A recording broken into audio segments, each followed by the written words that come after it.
While searching for a kidney donor, a Boston woman named Karen Keegan stumbled upon a mystery.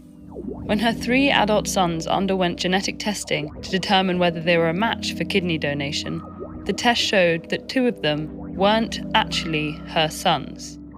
Keegan knew she was her son's mother. She had conceived and given birth to them. Figuring there must have been an error, her doctors pursued further testing, only to uncover something even more confusing. She was her children's biological aunt. It turned out that Keegan had a second genome in some tissues and organs. In other words, some of her cells had a completely different set of genes from the others. This second set of genes belonged to her twin sister, who had never been born. This condition, where an individual has 2 genomes present in the tissues of their body, is called chimerism. The name comes from Greek mythology, where a chimera is an amalgam of 3 different animals. Individuals with chimerism might have 2-toned skin or hair, or different coloured eyes, but most are believed to have no visible signs of the condition. Chimerism can come from a twin in utero, from a tissue or organ transplant, or happen between a fetus and a pregnant woman. So how exactly does it happen? In one of the most common forms, a mother and fetus swap cells in the flow of nutrients across the placenta. The mother can inherit fetal stem cells, undifferentiated cells that are able to develop into any specialized cell. The fetal cells initially go undetected because the mother's immune system is suppressed during pregnancy. But in some cases, cells with the fetus's DNA persist in the mother's body for years or even decades without being destroyed by her immune system. In one case, a mother's liver was failing but suddenly started to regenerate itself.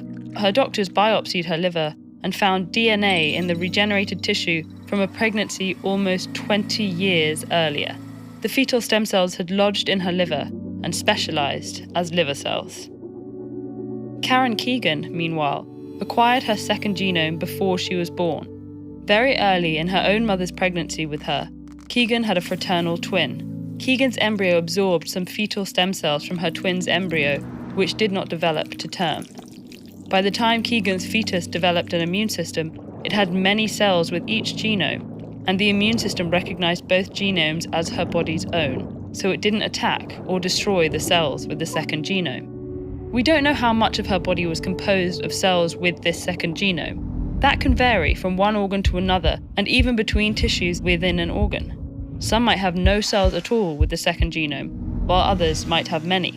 At least some of the egg-producing tissue in her ovaries must have carried the second genome.